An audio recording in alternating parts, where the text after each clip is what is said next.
Hola a todos, en este video vamos a hablar sobre la escuela del funcionalismo, su historia y sus principales características.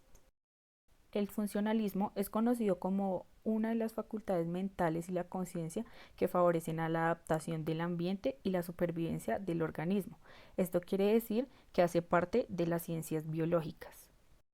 Esta escuela se basa también en acumular conocimientos para el uso de lo cotidiano, además del estudio de la mente humana en el medio ambiente. Esto va ligado a los principios de adaptación. El funcionalismo es una corriente que surge de los numerosos estudios que se hicieron en Inglaterra a mitad de la década de 1930 en las ciencias sociales, especialmente en sociología y también en antropología social.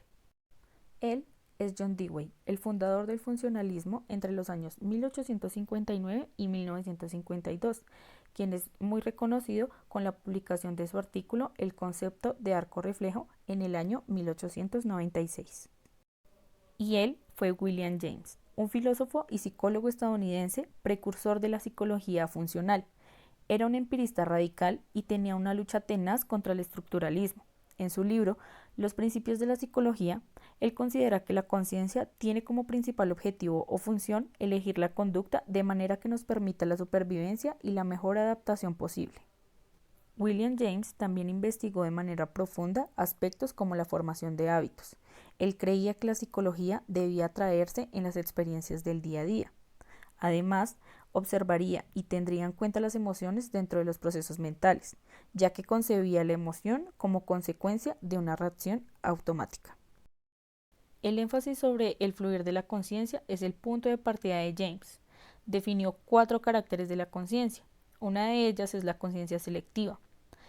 En esta, la conciencia se encuentra siempre más interesada en una parte de su objetivo que en la otra y admite o rechaza mientras piensa.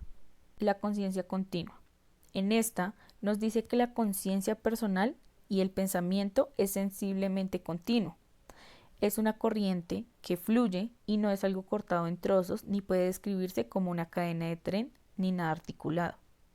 También encontramos la conciencia de cambios. Esta está en cambio constantemente. Esto significa que ningún estado de conciencia puede regresar a ser idéntico como lo fue antes.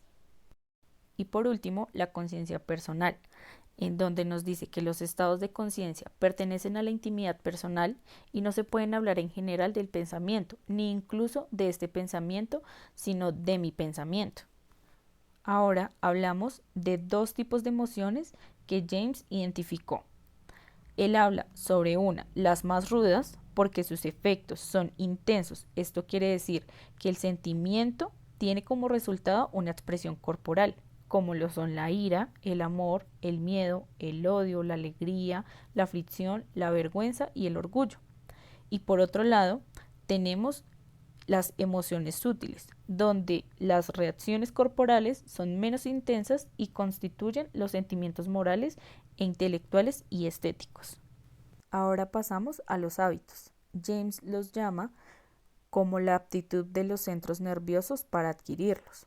Los hábitos son los determinantes básicos del comportamiento y son los transformadores de las estructuras nerviosas, gracias a la plasticidad de las mismas y ante los agentes exteriores. Y respecto al mecanismo psicológico implicado de adquisición de hábitos, James afirmó que el hábito disminuye la atención consciente de que deben ser ejecutados nuestros actos. James también nos habla de 2 tipos de yo. El yo conocedor, que es lo que hace que un hombre sea el mismo desde que nace hasta que muere a pesar de todos sus cambios. Es el lazo que une las experiencias del pasado, del presente y las del futuro.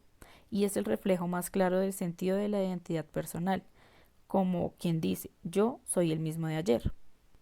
Y el yo conocido, que es el sujeto de toda acción poseedor de mí, que no es una sustancia ni es tampoco un agregado de experiencias, más bien es una casualidad y una característica de corriente en donde cosas específicas llevan una cálida y peculiar marca mía. Bueno, y por último vamos a hablar sobre los diferentes métodos que hacen parte de la escuela del funcionalismo. Uno de ellos es el método comparativo, el cual consiste en poner 2 o más condiciones una al lado de la otra con el fin de encontrar sus similitudes y diferencias para más adelante poder sacar conclusiones. Método de la introspección. Es una metodología por la cual el ser humano puede ver su interior y analizarse a sí mismo, algo así como un autoexamen de conciencia.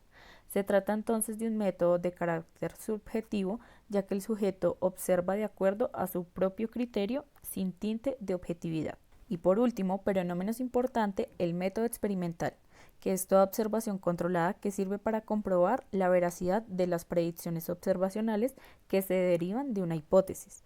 Es posible describir y explicar dichas variables en su relación con el comportamiento humano y por consiguiente también predecir sus modificaciones.